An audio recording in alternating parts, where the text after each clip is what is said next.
અવપણાસનો મંગલાનંચ સવેશી પરમ ભવૈ મંગલમ. આપણે નવ તત્વનું થોડું વર્ણન મોડે સવારે સમજાય છે. અર્યન પરમાત્મા અને સિદ્ધ પરમાત્મા બે દેવ તત્વોમાં લીધા. આચાર્ય ઉપાધ્યાય સાધુ ત્રણ ગુરુ તત્વમાં લીધા અને દર્શન જ્ઞાન ચારિત્રને તપ એ ધર્મ તત્વમાં લીધા. તો ચારેય પ્રકારનો ધર્મ આત્માના ગુણો છે. એ ગુણો કર્મથી અવરાયેલા છે.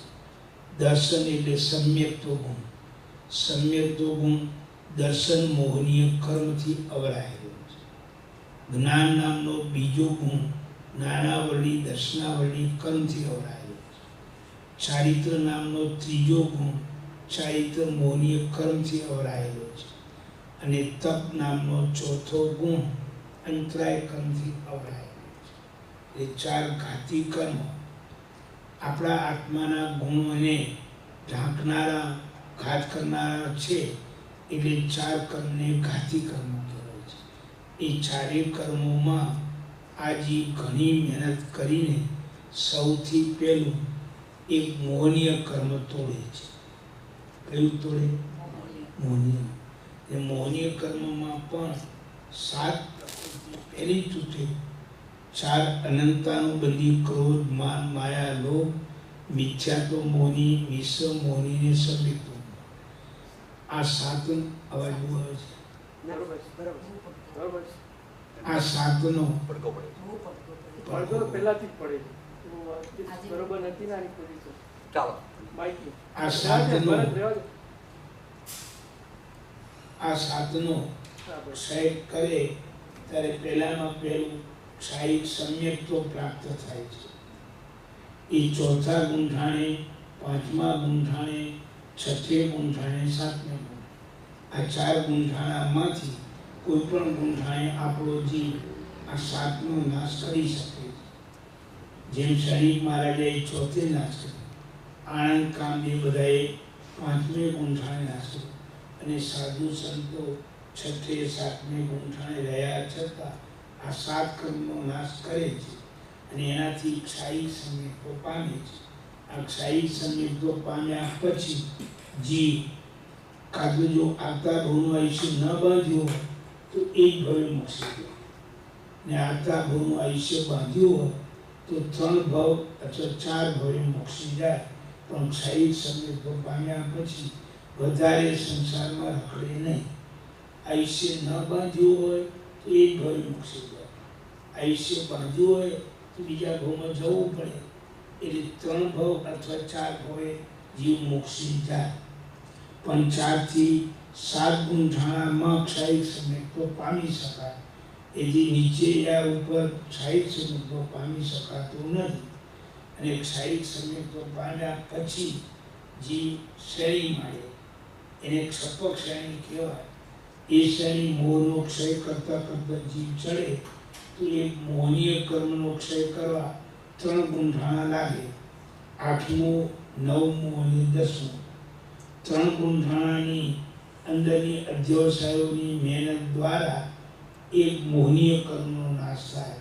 સૌથી પહેલો એટલે 21 મોહનીય કર્મની પ્રકૃતિઓ એનો નાશ કરે.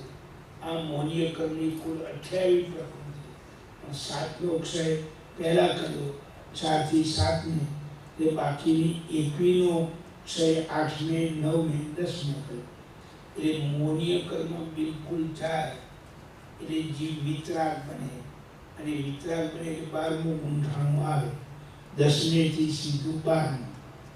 12મા ગુંઠાણે ગયેલો જીવ મોહનીય કર્મનો વિનાનો હોવાથી લોકોને સેનાપતિ ભાગી જાય તો સૈન્યનું બળ ઓછું થઈ જાય.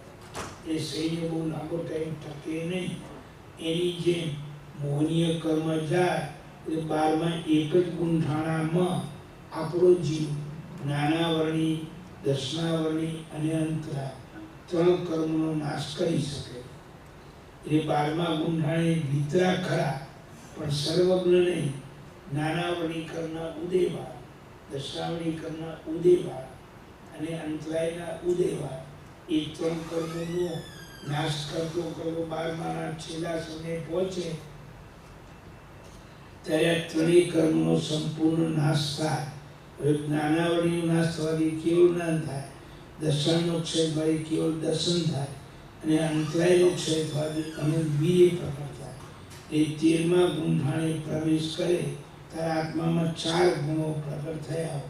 4 ઘાતી કર્મના ક્ષયથી 4 ગુણ પ્રકટ થાય.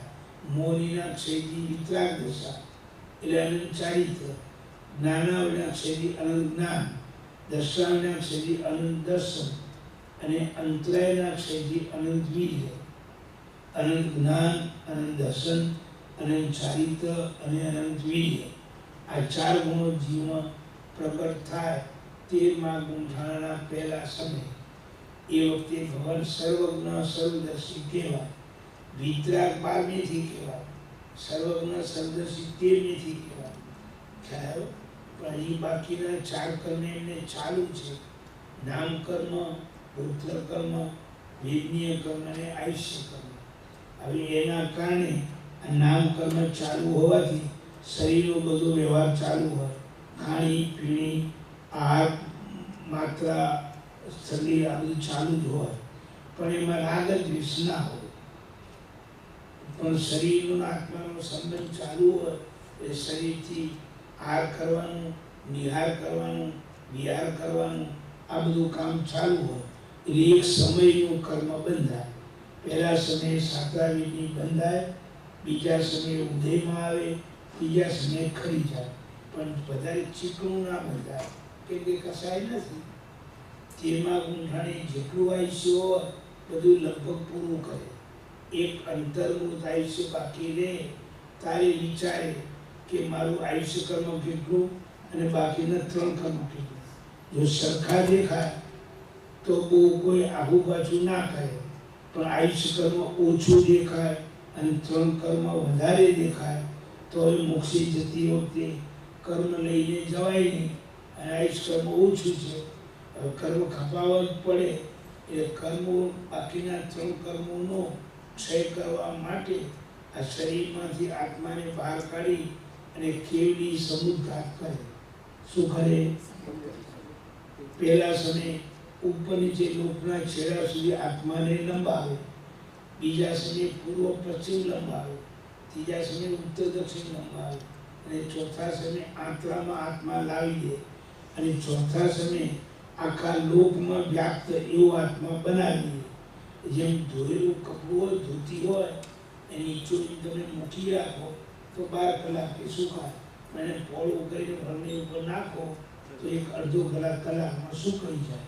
એમ આ આત્મા એટલો બધો લાંબો પોળો થાય એના કારણે એના અઘાતી કર્મો ઘણા ખપી જાય અને જેટલું આયુષ્ય કર્મ હોય એટલા જ લેવલના કર્મો બાકી રહે. સમજાય છે? પછી જીવ મન વચન કાયના યોગનો નિરોધ કરે. મન યોગનો નિરોધ, વચન યોગનો નિરોધ, કાય યોગનો નિરોધ આ બધું 13મા ગુંઠાણાના છેડે કામ કરે. અને યોગ નિરોધ થયા પછી 14મે જાય. એ 14મે અયોગી કેવડી કહેવાય. એને મન યોગ, વચન યોગ, કાય યોગ એક યોગ ના હોય, પ્રવૃત્તિ ના હોય, આત્મા શરીરમાં સ્થિર હોય. માત્ર એ 4 કર્મ બાકી છે એને ભોગવીને પૂરા જ કરે. 5 રસ્વ સ્વર બોલીએ એટલો જ કાર્યમાં ટકે. અ, ઈ, ઉ, રૂ ને લુ. આપણી ભાષામાં 5 સેકન્ડ જેટલો ટાઈમ ગણાય. 14મા ગુંઠાણનો આટલો ટાઈમ.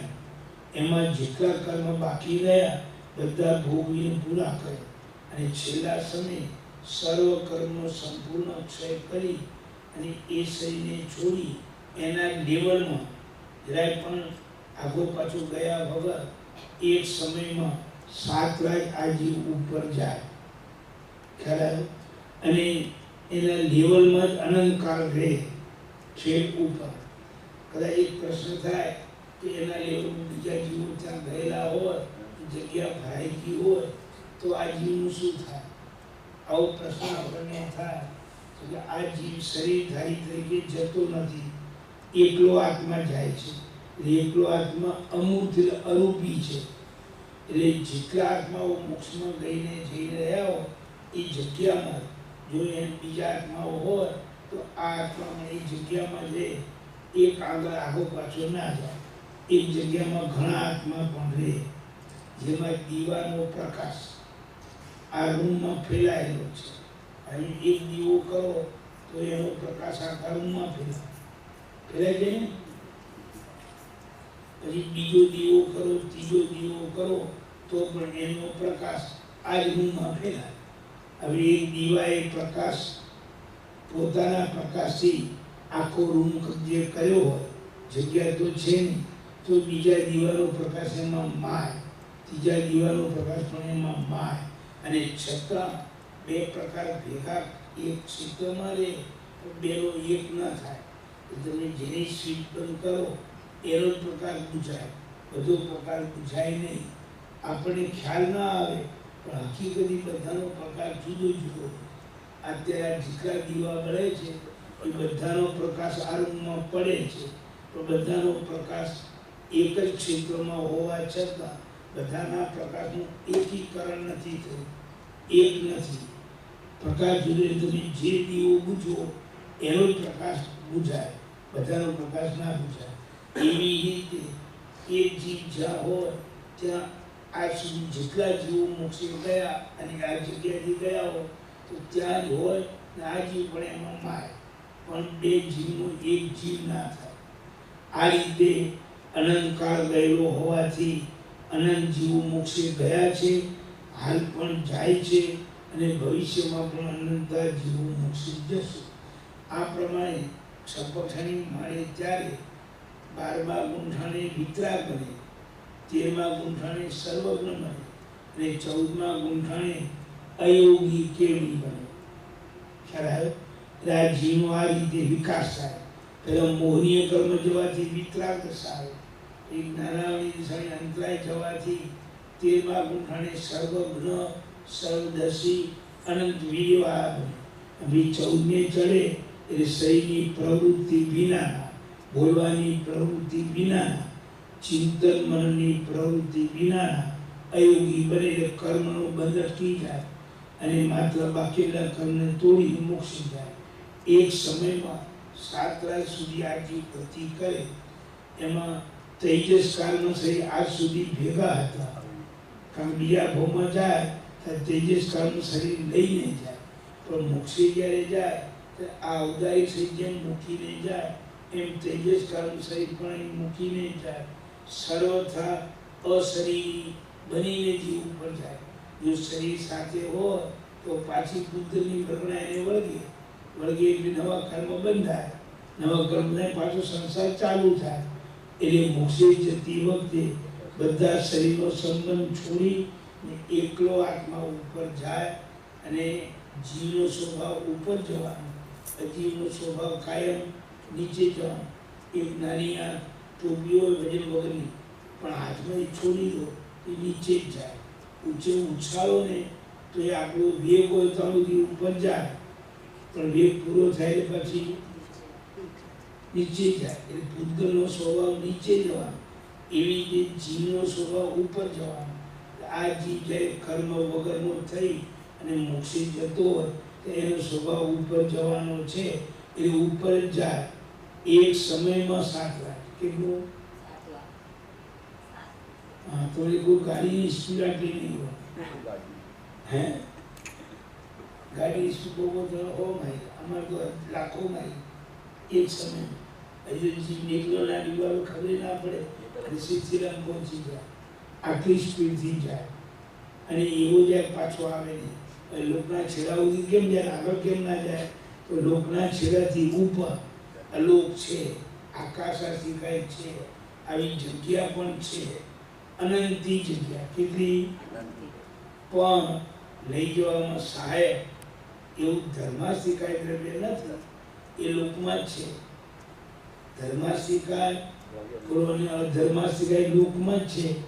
એટલે જેમ કાગળનો કકડો પાણીમાં નીચે નાખો તો એ તરતો તરતો ઉપર આવે, પણ પાણીનું લેવલ હોય ત્યાં સુધી જ આવે. પાણીનું લેવલમાં ઉપર તરે તો આ પાણીથી ઉપર ના જાય. જગ્યા હોય તો પણ ના જાય, કેમ કે એને કાગળને ઉપર લઈ જનારું જે સહાયક દ્રવ્ય જોઈએ પાણી એ નથી.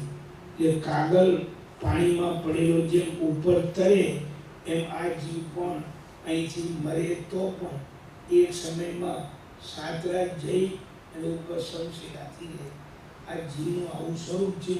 રુદ્રનું સ્વરૂપ નીચે જવાનું અને જીવનું સ્વરૂપ ઉપર જવાનું. ક્યારે બંધન ના હોય તો એ કર્મના બંધન છૂટી જાય અને એકલો આત્મા હોય તો ઉપર જાય. કર્મનું બંધન હોય તો નરકાયુષ્યમાંથી નરકમાં જાય, તીર્થાયુષ્યમાંથી તીર્થો જાય. એમ જેવું આયુષ્ય કર્મ બાંધ્યું હોય એ પ્રમાણે જીવ ગતિ કરે.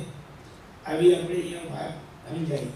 હવે શ્રીપાલ મહારાજ મહિના સુધી આ 9 પદની જે આરાધના કરી તો 9 પદનું ટૂંકું સ્વરૂપ આમાં લખ્યું છે એ થોડું તમને સમજાવું. આમના હોળીના દિવસોમાં 9 પદની વધારે આરાધના કરવાની હોય. એમાં 2 પદ દેવ તત્વના, 3 પદ ગુરુ તત્વના અને 4 પદ ધર્મ તત્વના. દેવ, ગુરુ ને ધર્મ. આપણે ત્યાં દેવ એટલે ભગવાન 2 જાતના, એક શરીરવાળા અને શરીર વિનાના. અને શરીરવાળા હોય કે શરીર વિનાના હોય, બધામાં અનંત જ્ઞાન, અનંત દર્શન, અનંત ચારિત્ર અને અનંત વીર્ય, આ 4 ગુણો ખુલ્યા હોય, ઉઘડ્યા હોય અને 4 ગુણથી ભરપૂર હોય. તો શરીરધારી હોય તોય પણ ભગવાન, અને શરીર વિનાના થાય તોય પણ ભગવાન. શરીરધારી હોય એને અરિયન ભગવાન કહેવાય, અને શરીર વિનાનાથી મોક્ષે જાય ત્યારે સિદ્ધ ભગવાન કહેવાય. એટલે અરિયન તરીકે વિચરતા હોય ત્યારે અરિયન, અને આયુષ્ય પૂરું થાય શરીરનો ત્યાગ કરીને મોક્ષે જાય એટલે સિદ્ધ ભગવાન. સિદ્ધ ભગવાનમાં 8 કર્મનો ક્ષય હોવાથી 8 ગુણ, અને હરિ ભગવાનમાં 4 જ કર્મનો ક્ષય હોય, 4 કર્મ બાકી હોય. એટલે ખરેખર 4 જ ગુણ છે: અનંત જ્ઞાન, અનંત દર્શન, અનંત ચારિત્ર ને અનંત વીર્ય. પણ બીજા પુણ્યોદયના 8 ગુણ વધારે ઉમેરાય છે.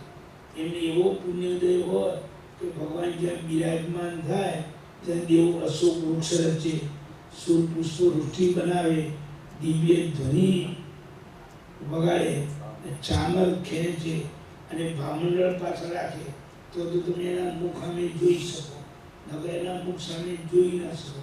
જેમ આજે આપણે સૂર્ય સામે જોવું હોય તો 2 મિનિટ જુઓ ને આંખ બળવા માંડે, લાંબો ટાઈમ સૂર્ય સામે ના જોઈ શકે. એમ ભગવાનની સામે લોકોની દ્રષ્ટિ બહુ જોઈ ના શકે. એટલે દેવો એમની પાછળ ભામંડળ બનાવે, એ ભગવાનનું થોડું તેજ ભામંડળ સમરી લે, એ ભગવાનનું મુખ બરાબર જોઈ શકાય.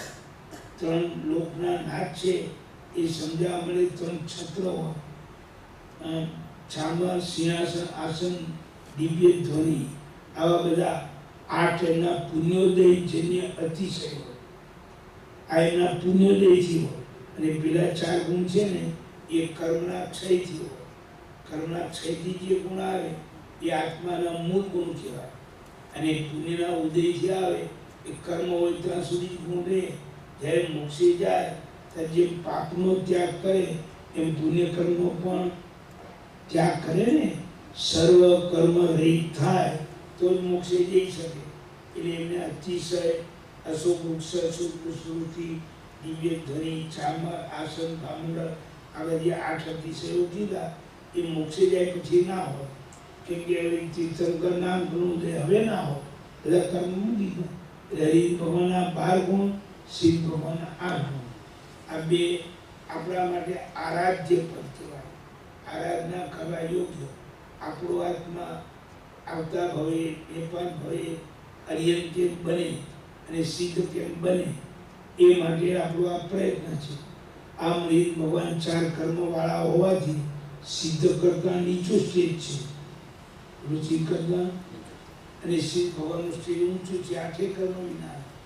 તો પણ સિદ્ધ ભગવાનને સિદ્ધ સ્થાન સુધી પહોંચાડવામાં ઉપકાર અરિયન ભગવાનનો છે.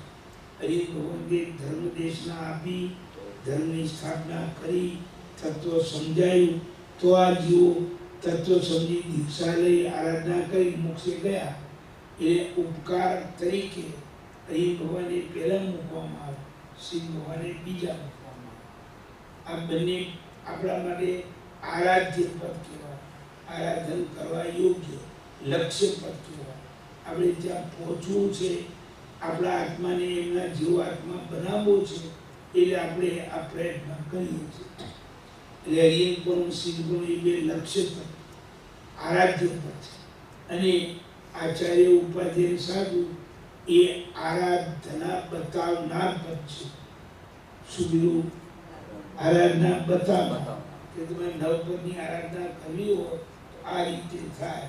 એમ 2 ટાઈમ પ્રતિક્રમણ કરી, દેવવંદન કરી, અને જે દિવસે જેવું આંબી હોય એટલી તમે એટલા લોકો શ્લોક આવશ્યક કરો તો શું એમાં તન્મય થવા, એટલા પદનો કરવાળી ગણો તો એટલા પદના તમે ખમાસણ દો તો તમારું ચિત્ત એમાં પરોવાય અને આ જીવ આરાધક બને. આ આરાધના બતાવનાર એને કહેવાય ગુરુ. તત્વ સમજાવે એનું નામ ગુરુ. એ ગુરુ પદમાં 3 તત્વ આવે, આચાર્ય ઉપાધ્યાય અને સાધુ. એમાં આચાર્ય મહારાજના 36 ગુણ, ઉપાધ્યાય મહારાજના 25 ગુણ અને સાધુ મહારાજના 27 ગુણ. આ પ્રમાણે ખરી પંચપરમેષ્ઠી છે એ ત્યાગી પુરુષ છે, ઉપકારક પુરુષ છે, એક સાધ્ય પદ છે, બીજું સાધન પદ છે. સમજાય છે મારી વાત? આપણે પણ આપણા આત્માને કર્મ તોડાવીને એવા સ્થાને લઈ જવા માટે આપણો આ પ્રયત્ન છે. ને આપણા ગુણો ખુલે તો આ જ આત્મા પરમાત્મા બને છે. આપણે તો એવું નથી કે મહાવીર પ્રભુ જ પરમાત્મા બને, એકલા ઋષભદેવ પ્રભુ જ પરમાત્મા બને એવું નથી. અનંતી આવી 24 ગઈ અને હજુ પણ આવી અનંતી 24 જશે. આપણો આત્મા પણ પરમાત્મા થઈ શકે છે, કારણ કે આપણા આત્મામાં આવું શુદ્ધ સ્વરૂપ ભરેલું છે. માત્ર કર્મોથી આ શુદ્ધ સ્વરૂપ ઢંકાયેલું છે. શું છે ભાઈ? બાકી જેટલું મહાવીર પ્રભુમાં કેવળ જ્ઞાન છે એવું જ કેવળ જ્ઞાન આપણા એક એક આત્મામાં પણ છે. અને એવા અનંત ગુણો પણ એક એક આત્મામાં છે. ફરક એટલો છે, એમના ગુણો ઉઘાડા થયા, ખુલ્લા થયા. એમણે કર્મો તોડ્યા એટલે ઢંકાયેલા ગુણો ખુલ્લા થયા. એટલે આપણે કર્મોનો ક્ષય નથી કર્યો, એટલે કર્મોથી આપણા ગુણો ઢંકાયેલા છે. આપણે મહેનત કરવાની છે અને આપણે જ કર્મો તોડવાના છે અને આપણે આપણા ગુણોને ખોલવાના છે. આપણે આપણા ગુણોને ખોલીએ. આ જીવ મહાવીર સ્વામી ભગવાન જેવો કેવળ જ્ઞાન કેવળ દર્શન વાળો બની શકે છે. અને એવા ગુણો અંદર છે. કોઈના ઉછીતા લાવવાના નથી અને કોઈના આયેલા ગુણો આપણામાં ટકતા નથી. કારણ ગુણ ગુણીની ચોરી ક્યારેય થાય નહીં. તમારે શાકને તીખું કરવું હોય બોલો તો તીખાશની જરૂર છે ને, તો એ મરચું નાખવું જ પડે. મરચાંને નાખવું, તીખાશને નાખવી હોય ક્યારેય નહીં નાખાય. શાકને ખારું કરવું હોય તો ખારાશની જ જરૂર છે ને, પણ મીઠા વગર ખારાશ એટલી નહીં નાખાય. એક ગુણી વગર ગુણ એકલા એક દ્રવ્યના બીજા દ્રવ્યમાં જતા જ નથી. એટલે આપણા આત્મામાં ભગવાનના ગુણો ક્યારેય આવતા નથી. આપણે આપણા ગુણોને જ ખોલવા પડે. એટલે આપણામાં દર્શન, જ્ઞાન, સાહિત્ય અને તપ આવા ગુણો છે તો કેમ દેખાતા નથી? કર્મોથી ઢંકાયેલા છે, કર્મોથી અવરાયેલા. એટલે આપણે કર્મને તોડીએ તો અંદર અવરાયેલા ગુણો પ્રગટ થાય. અને જેટલા જીવોએ આ ગુણો પ્રગટ કર્યા એટલા જીવો મોક્ષે ગયા. આપણે પણ ગુણોને જો પ્રગટ કરીએ તો મોક્ષે જઈશું. ખ્યાલ આવી આ નવપદની આરાધનાની વાત છે. અને થોડુંક છેલ્લા 4થા ખંડમાં આ વિનયજી મહારાજ સાહેબે નવી પદની આરાધના વિધિ થોડી લખી છે. મને મળે જેટલું આ તમને સમજાય થોડું અંદર છે આપણે થોડું બતાવી દઈએ. એ નવપદનો મહિમા આપણે આજે પૂરો થાય. ખરા ભાઈ?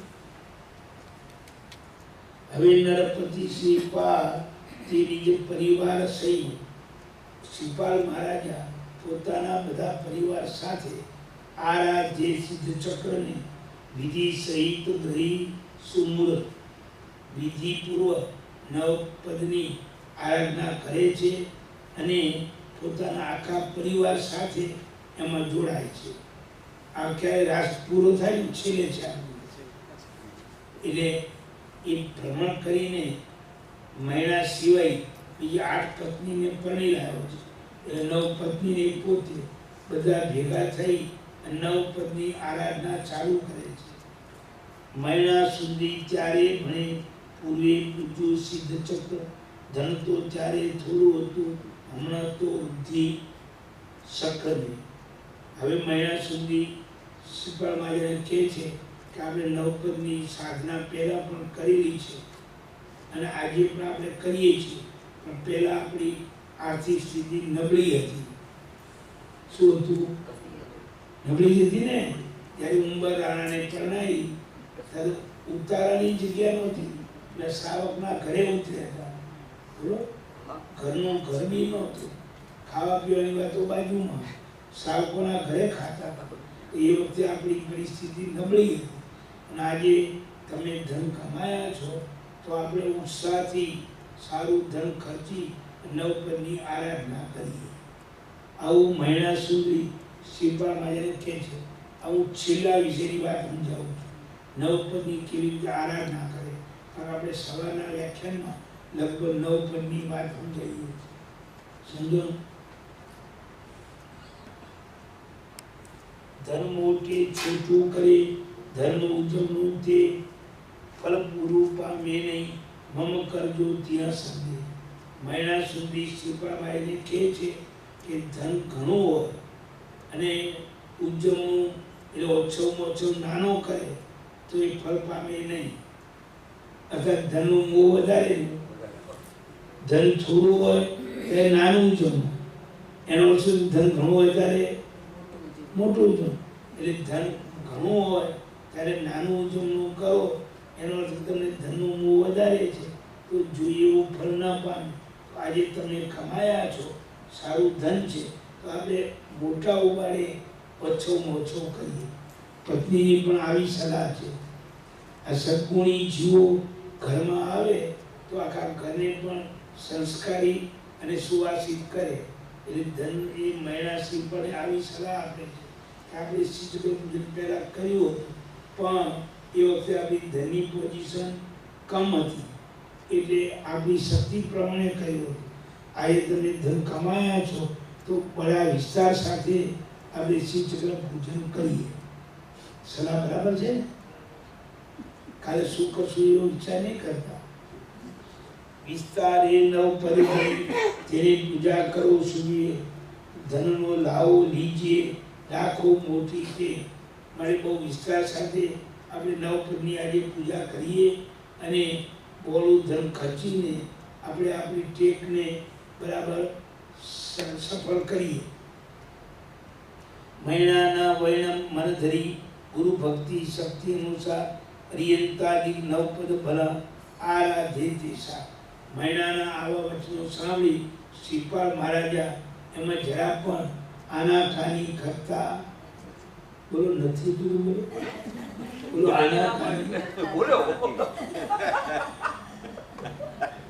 આનાકાની કરતા નથી. એમ કે સાહેબ તમે જેમ કહો અમે આ સ્ત્રી સંસ્કારી હતી અને ભણેલી ગળી બાઈ અને ધર્મ પ્રિય હતી. એટલે શ્રીપાલને ખબર છે કે આપણને જે સલાહ આપશે એ આત્માના ઉપકારને કરનારી છે. એટલે શ્રી જે સમજાવે છે એમાં એની જરા પણ બોલો ના નથી. એટલે મહિનાના વચનો મન ધરી, મહિનાના વચનોને બરાબર મનમાં ધ્યાન કરી ગુરુ ભક્તિ શક્તિ અનુસાર પોતાના શક્તિને અનુસારે દેવની ભક્તિ કરે છે, બોલો ગુરુની પણ ભક્તિ કરે.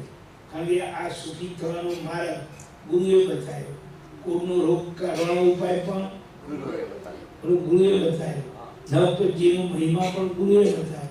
એટલે પોતાની જો આર્થિક સ્થિતિ સારી છે તો ગુરુની પણ જેટલી બને એટલી આ બંને પતિ પત્ની સેવા કરે. અને અરિયંતાદિક 9 પદ કયા હરિતાની નવપદ જે શાસ્ત્રમાં કયા છે એની સારી રીતે આરાધન ચાલુ કરે છે. નવજીને ઘર નવકડીમાં ભરી નવજીનો ઉદ્ધાર કરાવ, નાના વિધ પૂજા કરી જીન આરાધન શુભ ભાવ. પૈસો વધે ત્યારે જીવ શું કરે છે સાંભળવા જેવું છે. હવે એમનો પૈસો વધ્યો ને, કારણ આપણે વચ્ચે હું વાંચ્યું નથી, આ તો દિવસો થોડા છે. હું તમને છેલ્લો ઉપયોગી વાત મેં એક ઢાળ કાઢી છે એ તમને સમજાવું. એટલું બધું ખેડીને આવે છે, નવ સ્ત્રીઓને પડી લાવે છે, કેટલા રાજાના દાઈ છોકરીઓના આવેલું દાઈજો, કરિયાવર પણ ઘણું છે, પૈસો બી ઘણો છે. એટલે હવે મોટા ઉત્સવ સાથે શ્રી ચક્રજીની પૂજા રચાય. નવ દેરાસર બનાવે છે, નવ જીનકર, નવ દેરાસરમાં પૈસો ખર્ચે છે, નવ પડીમાં ભળી. દરેક દેરાસરોમાં નવ પ્રતિમાજી પધરાવે છે અને જૂના જે દેરાસરો હોય એનો નવો જીર્ણોદ્ધાર કરાવે છે.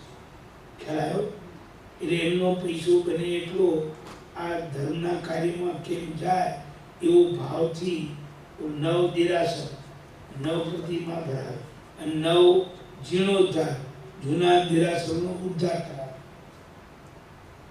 નાના રીતે પૂજા કરી અને જુદી જુદી આપણે જેમ આવે ને પંચકલ્યાણની પૂજા, નવપદની પૂજા આવે, આવી જુદી પૂજાઓ કરી જીન આરાધન શુભ ભાવ, ઊંચા ભાવથી જીનેશ્વર પરમાત્માની આરાધના કરે છે. હવે બધી રીતે સગવડતાવાળું જીવન છે. એક રાણીની પણ 9 તો રાણીઓ છે અને પૈસો અપાર છે. ખ્યાલ આવ્યો? એટલે બધી સગવડતાવાળું, એટલે મોટા ઉબાડે સારો મહોત્સવ કરાવે છે.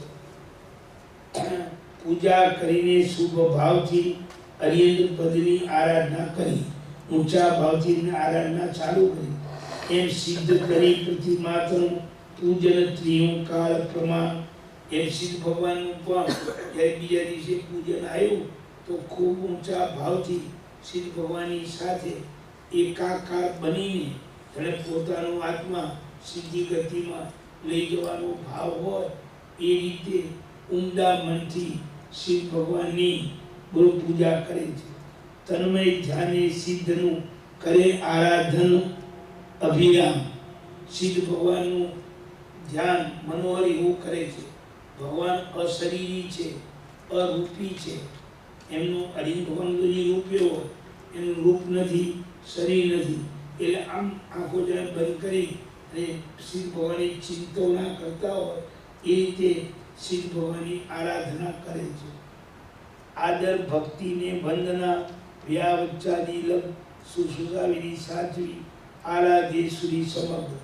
એની બીજી ત્રીજું સૂરીપદ. સૂરીપદ આચાર્ય પદ. આચાર્ય મારા સાથે વિચરતા હોય ને એક ગામથી બે ગામ, શિવ ભગવાનની જે મોક્ષે ગયેલા નથી એ મારા સાહેબને મનમાં ધરીને એમની આદર ભક્તિ, બહારથી આદરમાં અંદરથી ભક્તિનું પરિણામ અને વંદના કરે છે. વ્યાવચ્ચાદી એની સેવા શુશ્રૂષા, કોઈ વસ્તુનો ખપ હોય, કોઈ વસ્તુ દવાની કોઈની જરૂર હોય અથવા તો એમના શરીરની સેવામાં કોઈ આહાર પાણી ઔષધની જરૂર હોય, શુશ્રૂષા વિધિ સાચવે, એમની સેવા કરવાની વિધિ બરાબર સાચવે છે. આ રીતે આરાધ્ય સૂરીપદ આચાર્ય પદની આરાધના કરે છે. સિદ્ધ ભગવાનની સાથે આપણો કોન્ટેક્ટ થાય એમ નથી, એમના ગુણ જ ગાવાના રહ્યા. આચાર્ય મારે તો વિચરતા છે ને અને શરીરધારી છે, એટલે એને કોઈ વસ્તુનો ખપ હોય, કોઈ દવાનો ખપ હોય, કોઈ આહાર પાણીની જરૂર હોય, એની શક્તિ પ્રમાણે એમની પણ આજે સેવા કરે છે.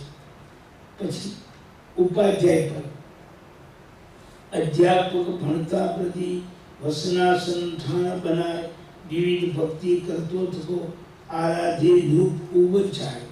હવે ઉપાધ્યાય જે બધા સાધુ સમુદાયને ભણાવે સંસ્કાર આપે એ નામ ઉપાધ્યાય. એ પદની આરાધના કરતો આ શ્રીપાલ મહારાજા અને મહિલા સુધી એમને વસન અસન, વસ્ત્ર અને અસન એટલે ભોજન, જેટલું બનેલું પોતાની શક્તિ પ્રમાણે ભક્તિ જે વસ્ત્ર આપે છે, અસનને ભોજન આપે છે, એમ વિવિધ ભક્તિ કરતો થકો એમ વસ્ત્ર પાત્રાદી આપતો છતો પોતાની શક્તિ પ્રમાણે ઉપાધ્યાયજી મહારાજની પણ એ આરાધના કરે છે. હવે પછી આયા સાધુ ભગવાન. નમન વંદન અભિગમનથી વસઈ અસનાદિક દાન ખર્દો વ્યાવચ્ચ ઘણું આરાધી મુનિપદ ઠાણ. મુનિપદ પણ આપણા એ સંસારના ત્યાગી છે, વૈરાગી છે. એ કોઈ વસ્તુ રાખતા નથી, હાર પણ એ બનાવતા નથી.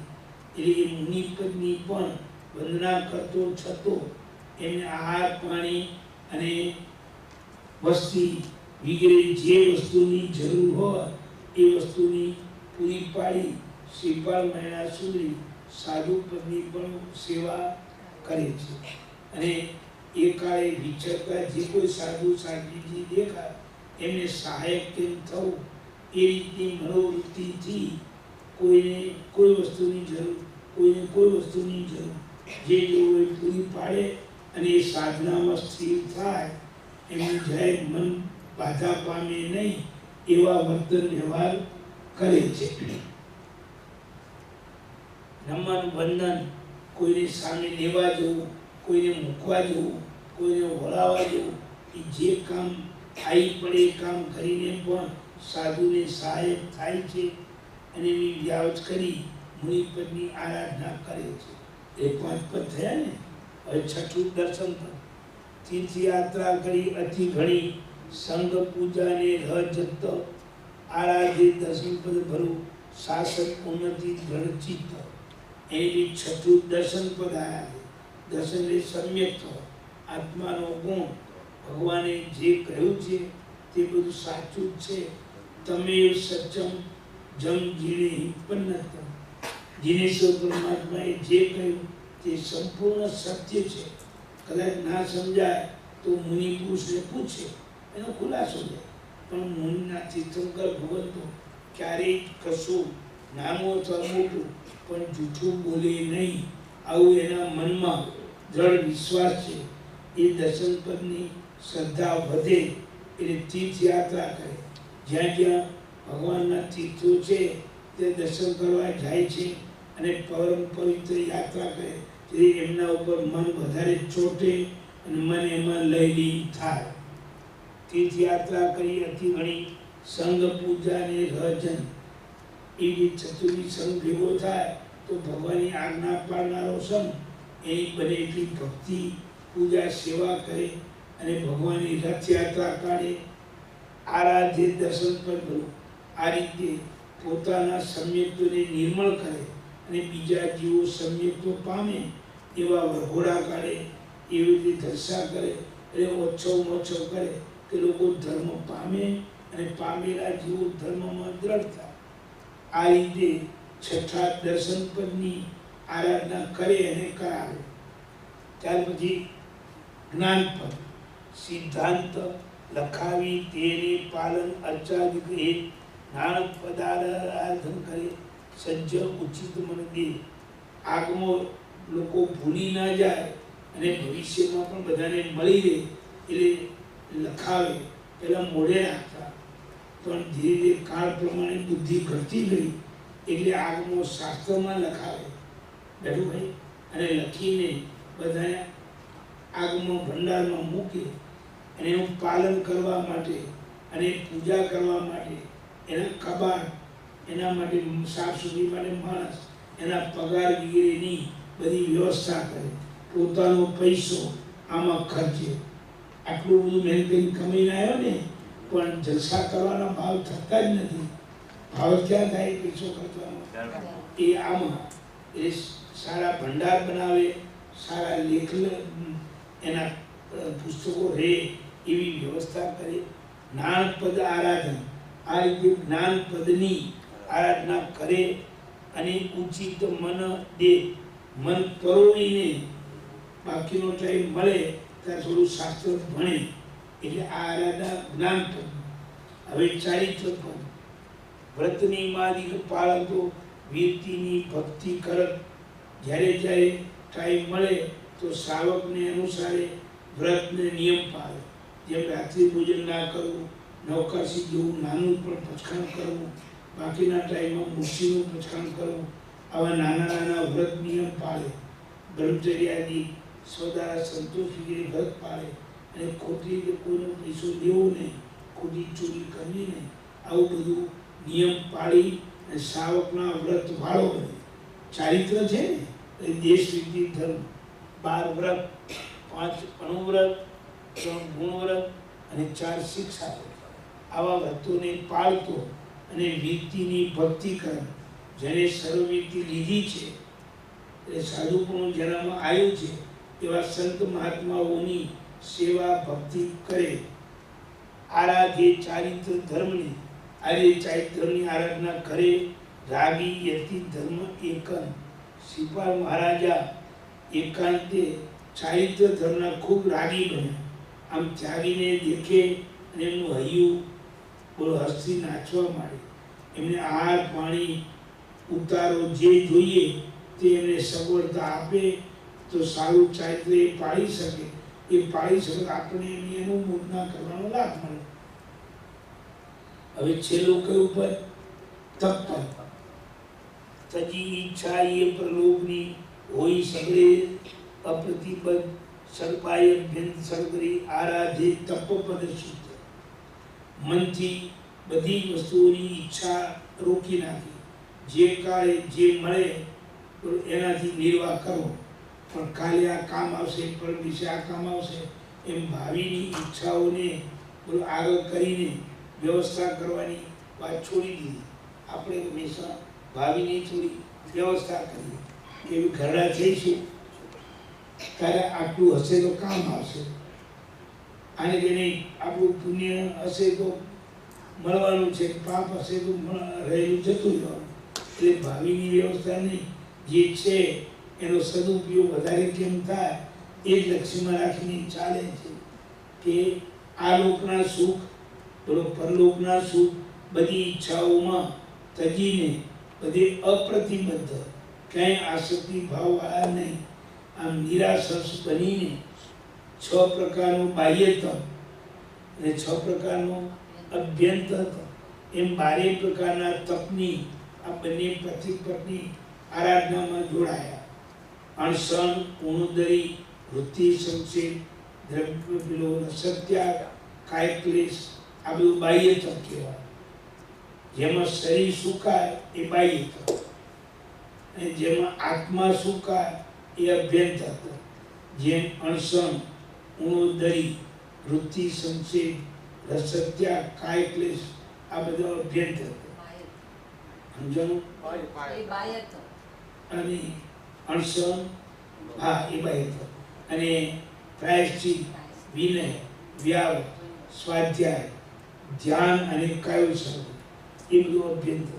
એમ 6 બાહ્ય અને 6 અભ્યંતર 12 પ્રકારના તપમાં આ પતિ પત્ની જોડાયા. એટલે 9 પદ એમના હૈયા વસી ગયા. પોતાનો આત્મા જ આ 9 પદની આરાધનામાં એક મેઘ કરી નાખ્યો.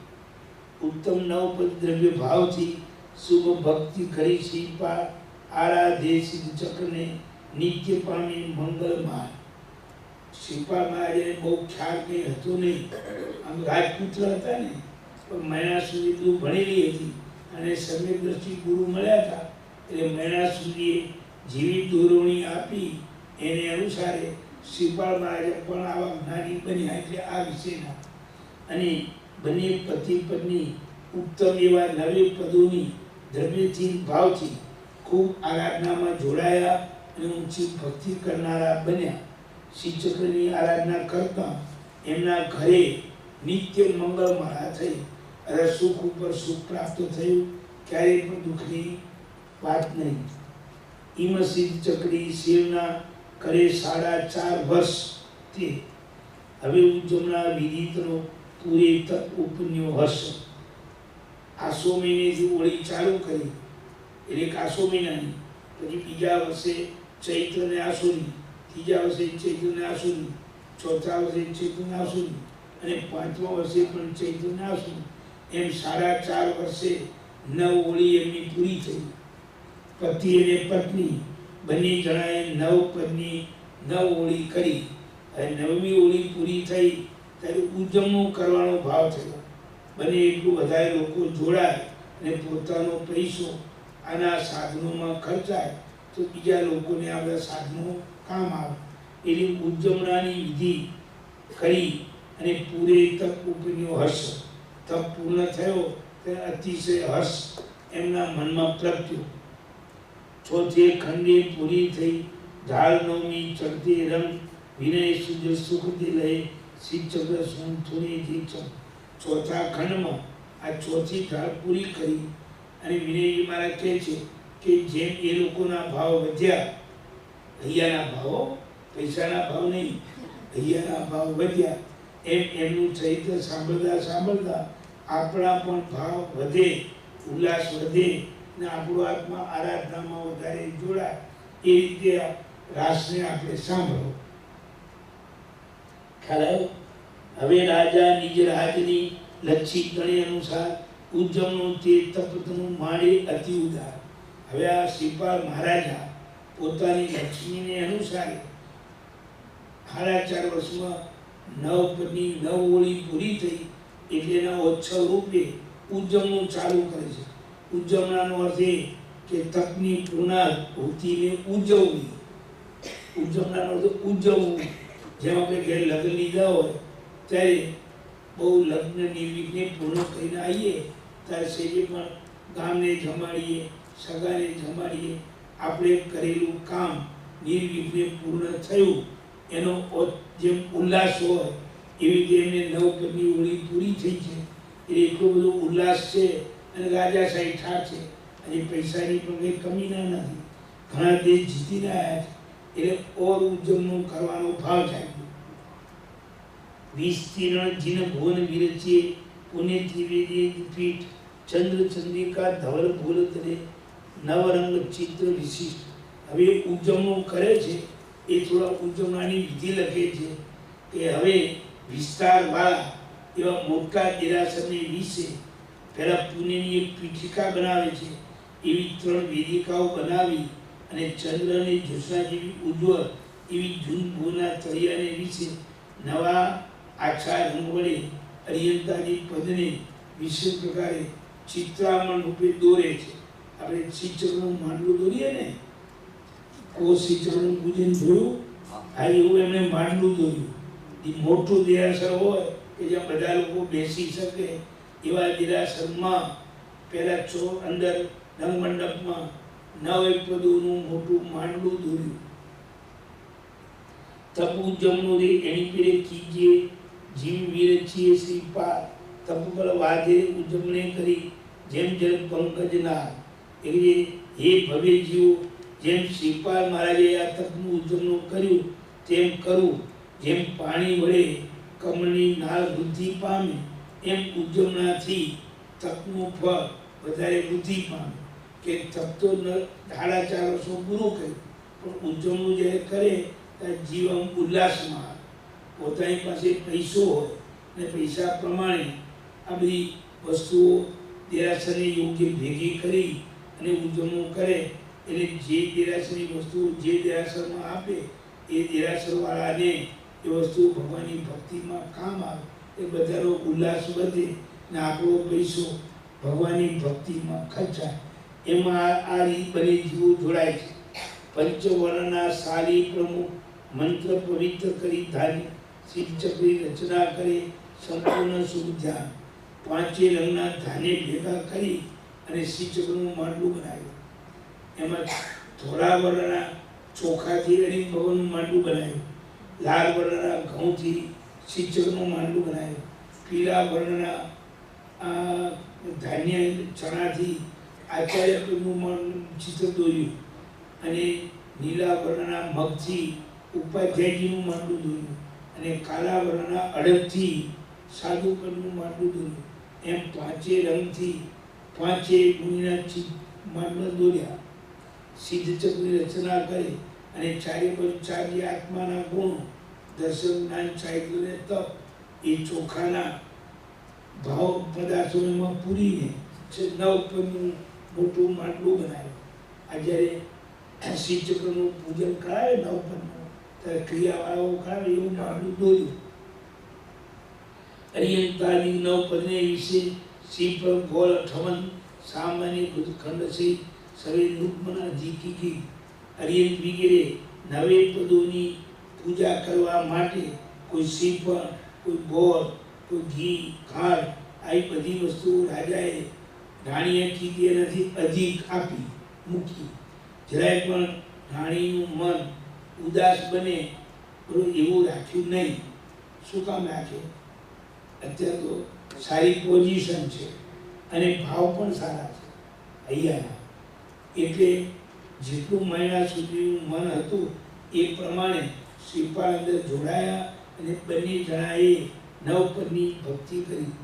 જીન પદ ઘરેલું બોલકતે સૂચિ કરકે તન બોધ ચોત્રીસ હીરે બિરાતું હીરો સુગુણ ગરીબ. હવે પોતાની શક્તિને અનુસારે આપણો મહાન ગુણો વડે સહિત એવા શ્રીપાલ મહારાજાએ અરિયંત પર ઉજ્જવળ છે ધોળું માટે ગોળાઓને શ્વેત ચંદન વડે રંગીને 12 ગોળા મૂક્યા અને 8 પ્રાત્યારે રૂપી 8 કરકેતન રત્નો મૂક્યા. એમના 8 પ્રાત્યારે છે ને ગુણો, અશોક વૃક્ષ, સુપુષ્પ રૂચિ, દિવ્ય ધ્વનિ, એવા 8 ગુણો છે. એ 8 ગુણો આ બતાવવા, આ 8 ગુણો દર્શાવવા એમના 8 રત્નો મૂક્યા અને એમના 34 અતિશયો છે. એ મને 34 હીરા વડે અરિયંત પદને સુશોભિત કરે છે. અરિયંત પદ 34 રત્નો મૂક્યા. ધન મૂકવામાં કંઈ બોલો બાકી રાખતા નથી. 34 એક રત્ન ખરીદાતું નથી. 34 રત્નથી ભગવાનના ગુણ 34 અતિશય. 34 રત્નો મૂકી અહીં ભગવાનની પૂજા કરી. પણમણી પીત 36 ભૂમેદ કેસુરી પદે ઠવે નીલ રેણ 25 પાઠક પદે ઠવે વિપુરન.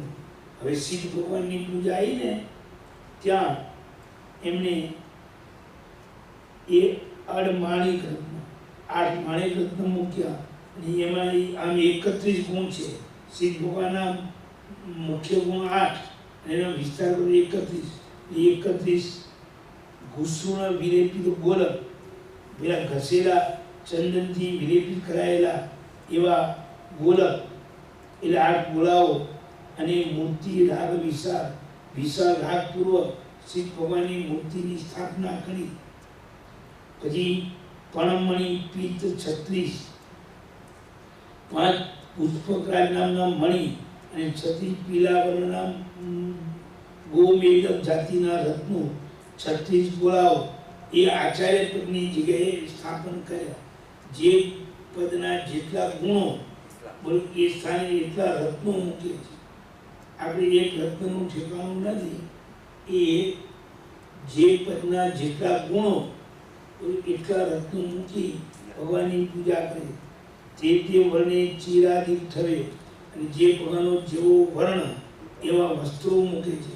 ધોળો વસ્ત્ર હોય તો ધોળું કપડું, લાલ વર્ણ હોય તો લાલ વસ્ત્ર થવે. નવપદ તળેરી ઉપદેશ બીજી પણ સામગ્રી મોટથી માંડે તે નરેશ. કે બીજી પણ ઘણી સામગ્રી પૂજનમાં મૂકી. હવે અમે કેટલી લખીએ એટલે અપાર સામગ્રીથી એમને આવું પૂજન ચાલુ કર્યું.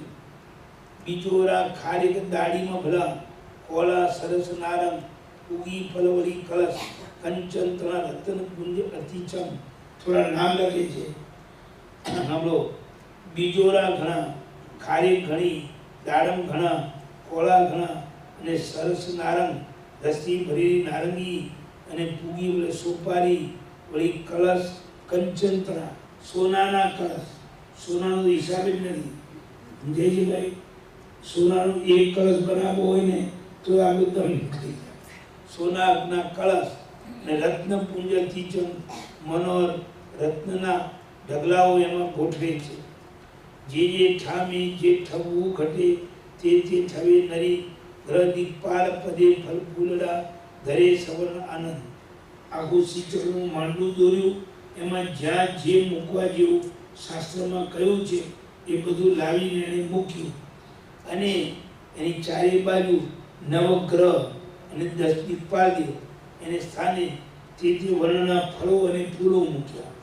આપણે શ્રીચક્રનું માંડવું દોરીએ ને તો એની ચારે બાજુ 10 દીકપાલ દેવોનું ચિત્ર આવે, નવગ્રહોનું આવે.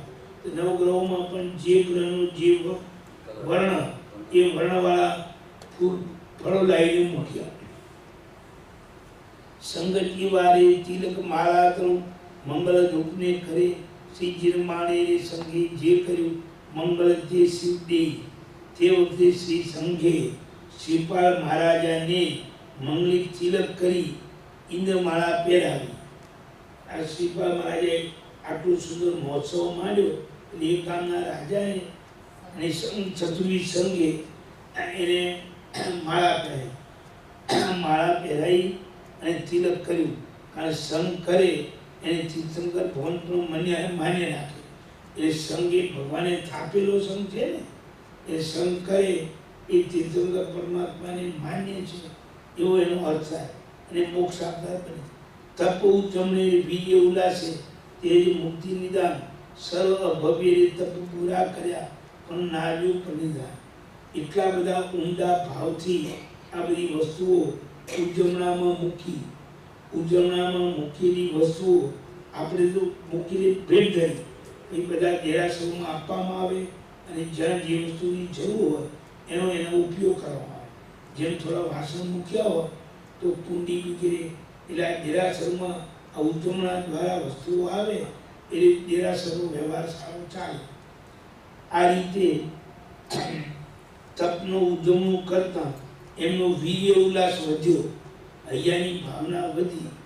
આવું ધન ખર્ચવાનો પ્રસંગ આવે ને તો મોડું દુમણું ના બને, ઉદાસ ના બને. આનો પૈસો ખર્ચી જાય છે પણ પેલો મન ઉલ્લાસ પામે. સર્વ અભવ્ય જીવોએ પણ આવા તપ ઘણા કર્યા હોય પણ આવો ઉલ્લાસ આવતો નથી. એથી એમનું તપ એવું ફળીભૂત થતું નથી. લઘુ કર્માને ક્રિયા ફળ દે, સકળ સુગુરુ ઉપદેશ. શેર હોય ત્યાં કૂપ ખનન ઘટે, નહીં તો કોઈ ક્લેશ. જે લઘુ કર્મી જીવો હોય, ઓછા કર્મવાળા, એને જ ગુરુ મહારાજ આવી બધી વિધિ બતાવે અને વિધિ પ્રમાણે કરે. એક તો કર્મ ઓછા હોય અને વધારે કર્મ ખપાવે એ થોડા હવે મોક્ષે જાય. ભારે કર્મી જીવ હોય એને અહીંયા આગળ બેસે પણ નહીં, એ કરે પણ નહીં અને મોક્ષનો અધિકારી બને પણ નહીં. સફળ હોવો શરીર રૂપ શ્રી પાલને, દ્રવ્ય ભાવ જે શુદ્ધ.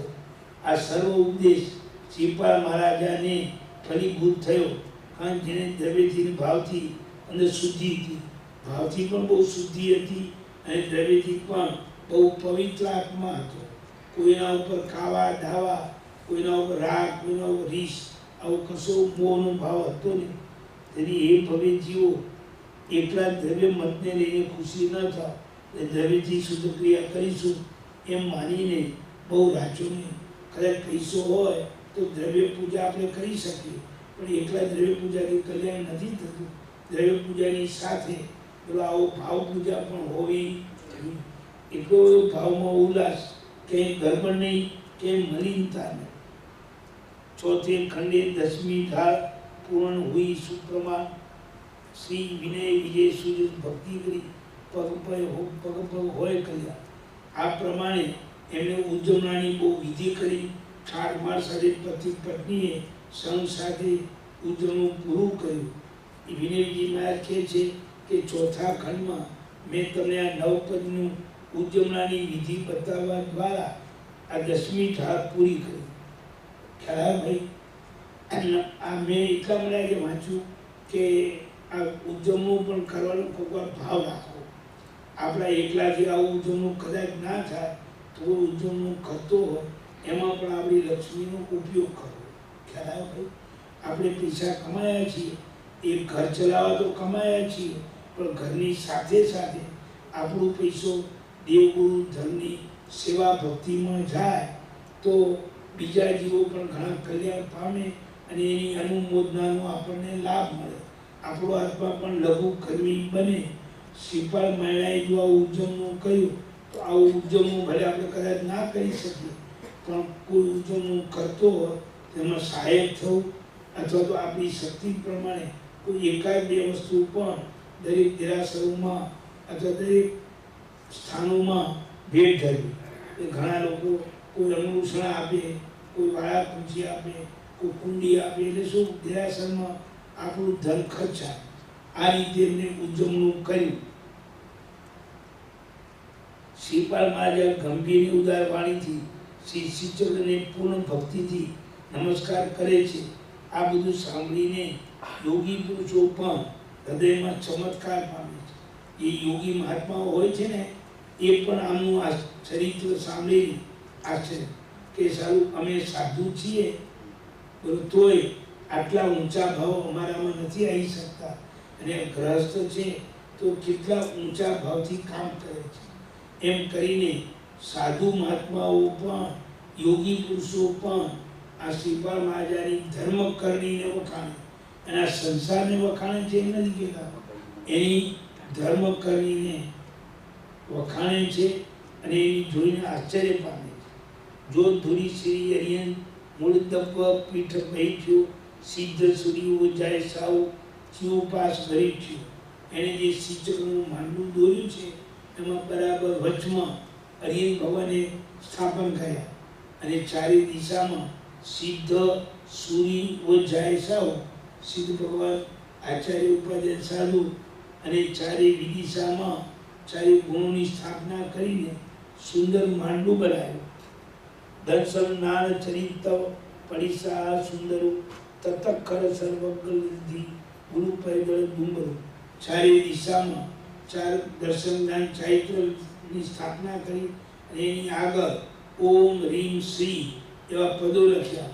ઓમ રીમ શ્રી દર્શન ગુણાય નમો નમઃ, ઓમ રીમ શ્રી જ્ઞાન ગુણાય સમ્યક જ્ઞાનાય નમો નમઃ. એમ ઓમ રીમ શ્રી લખવા પૂર્વ 9 પદોની એમણે સ્થાપના કરી. પહેલા માંડલામાં આવું, પછી બીજું એની પાછળ ચારે બાજુ માંડવું.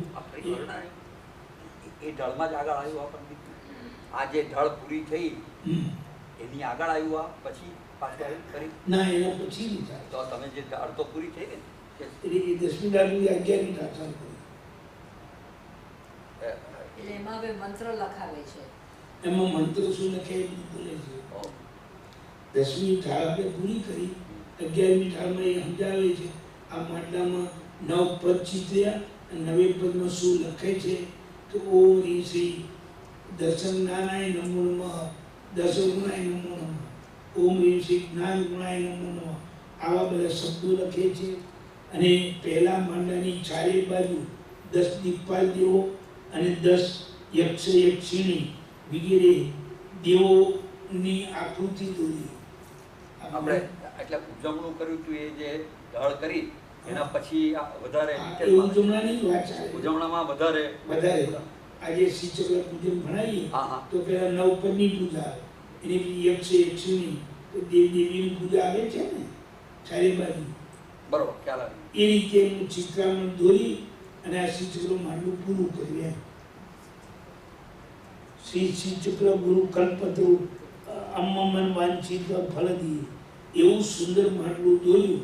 અને આ બધા અત્યારે શ્રીચક્રની પૂજા કરાવનારા જે શ્રીચક્રનું માંડવું દોરે છે એમાં વચ્ચે 9 પદ અને ચારે બાજુ દેવ દેવીઓ યક્ષ યક્ષિણીઓ એ દોરી આના આધારે દોરે છે. એમણે આગળના આધારે આ જે ચિત્ર દોર્યું. નમસ્કાર કહી ઉચ્ચરી સક્રસ્ત શ્રીપા, ત્યાર પછી હાથ જોડી પગે પડી પંચાંગ નમસ્કાર કરી અને નમુથું સૂત્રનો પાઠ કરી ચૈત્યના કરે. 9 પદ સ્તવન કરે મુદા સ્વરપદ વર્ણ વિશાળ, અને 9 પદના ગુણો જેમાં આવતા હોય એવું સુંદર સ્તવન બોલે છે, ઊંચા સ્વરે અને બહુ મીઠા સ્વરે. મંગળ તુર બજાવતે નાચતે વરપાત્ર, ગાયનતે બહુ ધવલ બિરુદ પઠનતે છાત્ર. અને જ્યારે સ્તવન ગાય છે અને એના ગાણામાં જોડાય છે ત્યારે એ કહે છે કે મંગળ તુર બજાવતી, સારા મંગળ વાજિત્રો પણ વગડાવે છે, અને સુંદર પાત્રો એમાં નાચે છે, અને બહુ પ્રકારના ધવલ મંગળ ગાય છે.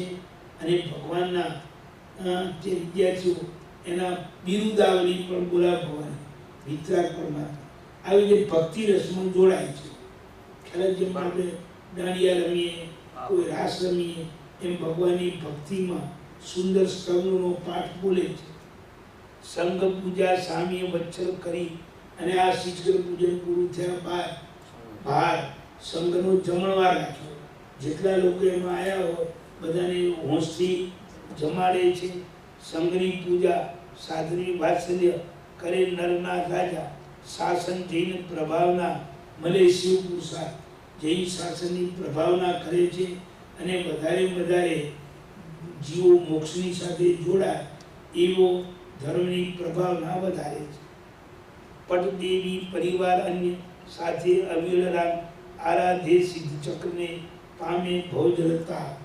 એકલા શ્રીપાલ મહારાજા જ નવપદની આરાધનામાં જોડાયા છે એવું નહીં, પણ મહિના સુધી પણ સાથે છે અને બીજી 8 રાણીઓ જે પરણી લાવ્યો એ પણ સાથે છે. લખે છે કે પટદેવી એટલે મુખ્ય દેવી મહિનાસુના અને પરિવાર અન્ય બાકીની રાણીઓ બધા એના પૂજનમાં જોડાયા. બધા શિવચક્રની એટલા બધા ભાવથી આરાધન કરે છે કે જાણે ભવજળ આપણે પાર ઉતરતા હોઈએ એવા ઊંડા ભાવમાં આવે છે. ત્રિભુવન પાલાદિક તનય મૈનાદિક સંયોગ નવ નિરૂપમ ગુણનિધિ હુઆ ભોગવતા સુખ ભોગ. આમ વિષય સુખને ભોગવતા શ્રીપાલ મહારાજાને મૈનાસુની વગેરેના સંયોગથી નિરૂપમ ગુણના ભંડાર સરખા ત્રિભુ સમજો 9 પુત્રો જન્મ્યા. કેટલા? એમાં પહેલાનું નામ ત્રિભુવન પાલ. એમને બધે 9ની સંખ્યા મળી આવી. ત્રિભુવન પાલ એટલે 9 પુત્રો પ્રાપ્ત થયા. ગૈર સહસ્તે નવ હુઆ નવલખ જજ ચતુરમ પતિ હુઆ નવ કોળી તસ રાજનીતિ નવરંગ. એમનું રાજ્યની સંપદા ઘોડેશ્વર હાથીવાળા બધામાં આંકડો લખે છે કે ગજેલા 9000 હાથી 9000 રથ 9 લાખ જાતિબંધ ઘોડા અને 9 કરોડ સૈનિકો. કેટલા? 9 કરોડ. 9 કરોડ વસ્તી ગામની હોતી નથી. 9 કરોડ સૈનિકો. એમ ચતુરંગી સેનાવાળી રાજ્ય નીતિને એમને પ્રાપ્ત કરી. રાજનિષ્કંટક પાળ હતા. 9 વર્ષ વિલીન થાપી ત્રિગુણ પાળે રૂપવો 9 બદલી. કોઈ પણ જાતના દોષ વગર નિષ્કંટક રાજ્યને પાળતા 900 વર્ષ વીતી ગયા. કેટલા વર્ષ? એ વખતે આયુષ્ય લાંબા હતા ને. પાછું શંકા નહીં કરતા 100 વર્ષનું આયુષ્ય હોય તો 900 વર્ષ ખાતી આવી ગઈ. પણ એ વખતે આયુષ્ય લાંબુ હતું. 900 રાજ્ય કર્યું.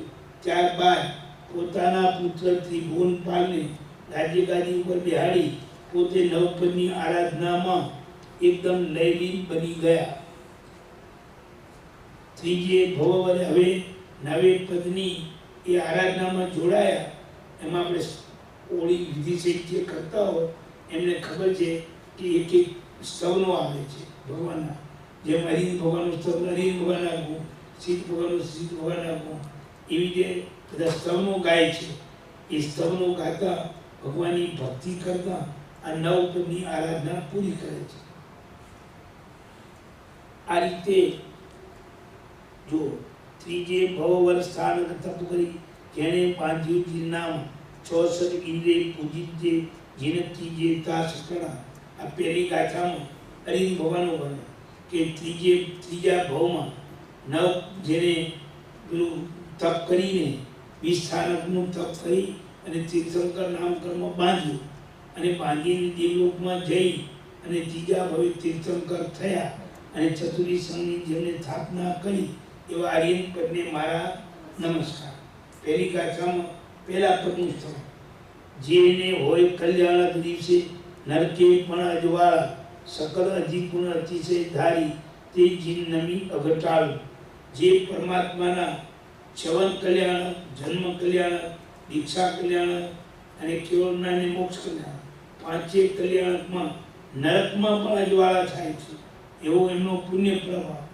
એવા હરિ ભગવાન જે સર્વ કરતા અધિક ગુણવાળા, એમને હું વંદના કરીને મારા પાપને ટાળું, અઘટાળું. જે તેવું નાણ સમગ્ર ઉપપન્ના ભોગ કર્મ ખીન જાણી લે દીક્ષા શિક્ષા જે જીને તે નમીએ જીનવાણી. જે તીર્થંકર પરમાત્મા ત્રણ જ્ઞાન સાથે માતાની કુક્ષીમાં જન્મ્યા, ઉંમરલાયક થતા દીક્ષા લીધી અને દીક્ષા લઈને ચતુર્થી સંઘની સ્થાપના કરી અને સંઘ સ્થાપી ઘણાને ધર્મ પમાડ્યો. એ જીનેશ્વર પ્રભુને હું વંદના કરું છું. મહાગોપ મહાન કહીએ નિર્યામક સત્વા ઉપમા એવી જેને છાજે તે જીવ નમ્ય ઉત્સાહ. આ રીત ભગવાનને મહાગોપ કહેવાય, મહાન કહેવાય, નિર્યામક અને સત્વા, આવી બધી ઉપમાઓ. એનો અર્થ સાંભળી લો.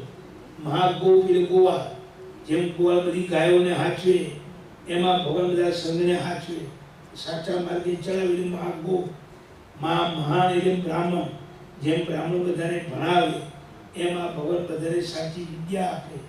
વળી નિર્યામક, જેમ નિર્યામ એટલે વાહન ચલાવનાર, વાહનને લઈ જાય સાચા માર્ગે, એમાં ભગવાન આપણા બધાનું વાહન સાચા માર્ગે લઈ જાય એટલે નિર્યામક. અને સાર્થવા, જેમ સાર્થવા સાર્થને હાચવીને એક ગામથી બીજે ગામ લઈ જાય છે, ભગવાન આપણને અહીંથી મોક્ષે લઈ જાય. એટલે ભગવાનનો આ બધી ઉપમાઓ ઘટે છે. એવા રીત ભગવાનને મારા નમસ્કાર. આઠ પ્રાપ્તિ હારી છાજે પાંચમી ગુણી યુક્ત વાણી, જે પ્રતિબોધ કરે જગતજનને તે જીન નમી એક પ્રાણી. જેમને આઠ પ્રાત્યાર્ય હતા. પ્રાત્યાર્ય એટલે શું કે બીજાને ન હોય એવા છત્ર, ચામર, આસન, ભામંડળ આ બધા પ્રાત્યાર્ય કહેવાય. અને 35 ગુણી યુક્ત વાણી, એમની વાણી 35 ગુણથી ભરેલી, ગંભીર, એક અક્ષર બીજી વાર ના નીકળે એવા ગુણ આવે છે. જે આખા જગતને પ્રતિબોધ કરનારા તે જીનેશ્વરને ગુરુ ભાવથી નમસ્કાર કરી. સમય પે સંતરણ ફરસી ચરમથી ભાગ વિશેષ, અવગાન લઈ જે શિવ પહોંચ્યા સિદ્ધ નમો તે અશેષ. અહીંથી જે સમય નિર્વાણ પામે એ સમય ઉપર પહોંચી જાય, એટલે બીજા સમયને સ્પર્શે નહીં એવા. અને શરીરનો પણ આત્મા શરીરની વ્યાપ્ત છે ને, શરીર આ 6 ફૂટ લાંબુ હોય તો આત્મા બી 6 ફૂટનો, પણ મોક્ષે જાય તારે એ 6 ફૂટમાંથી 4 ફૂટનો થઈ જાય. પોલાણ પૂરે એટલે આત્મા ચારે બધી દબાઈ જાય અને ઘનીભૂત થઈ જાય. એટલે કે જે ચરમથી ભાગ વિશેષ, છેલ્લા 2 ભાગ જેટલો રહે, 1 ભાગ જેટલો દબાઈ જાય. આવી અવગાના વાળા થઈને જે સિદ્ધિ પદે પામ્યા તે શ્રી ભગવાનને મારા નમસ્કાર. આ પ્રમાણે પૂર્વ પ્રયોગને ગતિ પરિણામે બંધન છેદ અસંગ સમય એક ઉર્ધ્વગતિ જેની તે સિદ્ધ પ્રણમો રંગ. હવે ભગવાન 7 રાત ઉપર ગયા કેમ? હાથ નથી, પગ નથી, ચાલવાનું છે ને, શરીર નથી, બોલો તો ઉછળ્યા સી રીતે? તો કે છે કે આજ સુધી ચાલ કર્યા હતા એટલે પૂર્વ પ્રયોગના કારણે એક વખત 7 રાત ચાલે. જેમ તમે હાથમાં કોઈ વસ્તુ છોડી દો તો એ વસ્તુ એકવાર વેગના કારણે થોડી લાંબી ચાલે. એમ આજ સુધી આ જીવ સંસારમાં આમથી આમ ફરતો હતો એટલે એવો વેગ આવ્યો, એને પૂર્વ પ્રયોગ કહેવાય. અને જીવનો ગતિ પરિણામ સ્વભાવ છે. એટલે આ જીવ એક સમયમાં બંધનને છેદીને ઉપર ગયા. જેમ આપણે કોઈ વસ્તુમાં બીજ હોય અને તમે ખોલો તો ખોલતી વખતે અંદરનું પડલ છૂટી જાય એટલે બીજ ઉછળે. ડબ્બામાં તેલ ભર્યું હોય અને ઉપરનો ઢાંકણ ખોલો એટલે શરીર તેલ ઉછળતું. એમ આ જીવ પણ આ સુધી ભટક કરતો હતો એટલે શરીરનું બંધન છૂટી જાય એટલે બંધનમાંથી ઉછળે અને 7 રાત એકવાર ચાલે. આ એક સમયની એમની ઉર્ધ્વગતિ જેમની થઈ છે એવા સિદ્ધ પરમાત્માને બોલો મારા વંદના. નિર્મળ સિદ્ધશિલાની ઉપરે જોણ એક લોગંધ. સિદ્ધશિલા જ્યાં છે ત્યાં એક યોજનના છેડે લોકનો છેડો આવે. શું આવે? એ લોકના છેડાથી એક યોજન નીચે સિદ્ધશિલા. એટલે ભગવાન સિદ્ધશિલા ઉપર બેસતા નથી, છેલ્લા એક યોજનમાં જઈને રહે છે. એક યોજનના પણ ચોથા ગાઉમાં, પહેલા ગાઉમાં નહીં, પેલા ગાઉ 4 ગાઉ, એમાં પહેલો ગાઉ ખાલી, બીજો ગાઉ ખાલી, ત્રીજો ગાઉ ખાલી, ચોથા ગાઉમાં જ બધા સિદ્ધો હોય. એટલે જાણે આમ આકાશમાં લટકી ગયા હોય એવી રીતે સિદ્ધના જીવો ઉપર રહે છે. સાદી અનંત હતી એ ગયા ત્યારે એમની સિદ્ધ દશાની શરૂઆત થઈ, પણ હવે સિદ્ધ દશામાંથી ક્યારેય પાછા આવવાના નથી. સાદી અનંત કાળ ત્યાં બિરાજે છે અને પોતાના ગુણોમાં લયલીન થઈ રહે છે. એવા સિદ્ધ ભગવાનને મારા નમસ્કાર. જાણે પણ ન કહી શકે પૂર્ણ ગુણ પ્રાકૃતિક ગુણજાસ ઉપમા વિનાની ભવમાય તે સિદ્ધ દિયોના.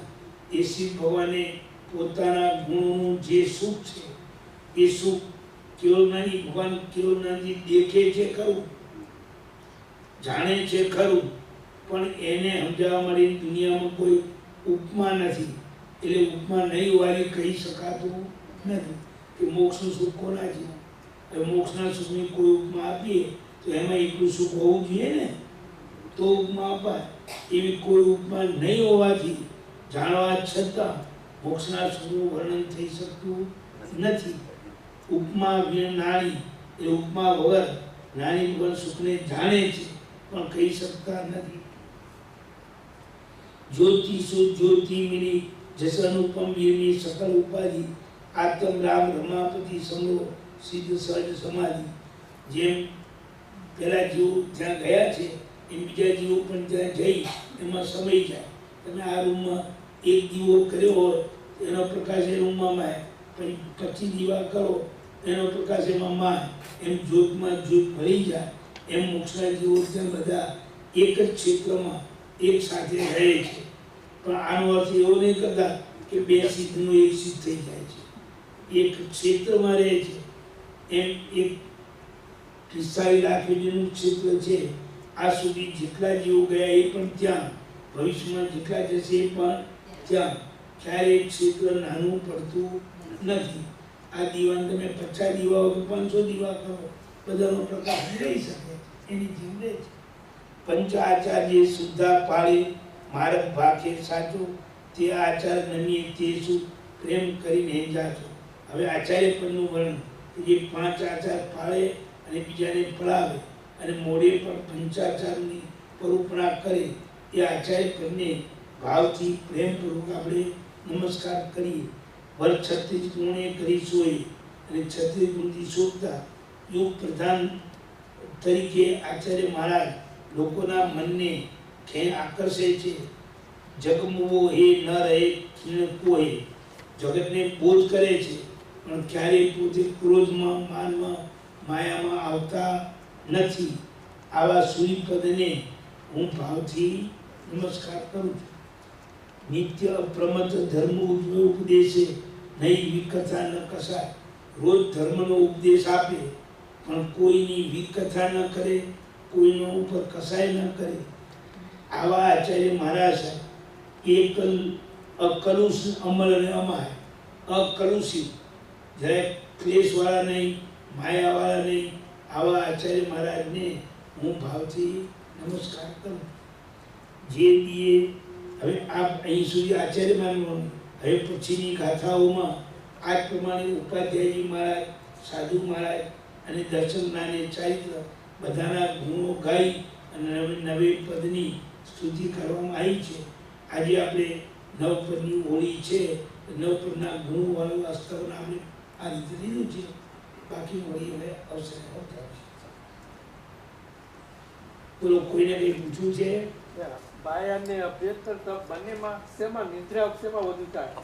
શું કહે છે? બાહ્ય તપ અને અભ્યંતર તપમાં બેમાંથી નિર્જરા શેમાં વધારે થાય? એવું છે, અભ્યંતર તપમાં નિર્જરા વધારે થાય, પણ બાહ્ય તપને તમે કાઢી મૂકીને એના ઉપર અપ્રીતિ કરો તો અભ્યંતર તપમાં નિર્જરા ના થાય. બાહ્યની અપેક્ષા રાખીને અભ્યંતર તપ કરવાનું. ખ્યાલ આવ્યો? અભ્યંતર તપ મોહને વધારે જીતનારો છે. બાહ્ય તપ એમાં સહાયક છે. એટલે આપણે બાહ્ય તપ થાય તો બાહ્ય તપ એ કરવાનો, ઓછો થાય તો ઓછો કરવાનો. પણ અભ્યંતર તપ એમાં શરીરને દમવાનું ઓછું છે. અભ્યંતર તપમાં આત્માને દમવાનું છે, બાહ્ય તપમાં શરીરને દમવાનું છે. એટલે બે એકબીજાના પૂરક બને એમ કરવાનું. પણ આમાં વધારે છે ને આમાં ઓછી લીધા છે એટલે આ નહીં કરીએ. દાડામાં દારૂ 10 વાર ખાઈશું, એકાશો બેસો તપ નહીં કરીએ. અને આપણે આમાં જોડાશું, આવી ભાવના નહીં લેવાની.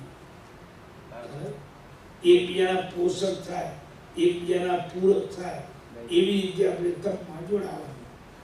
બેઠું બોલો, બીજા કોઈને કઈ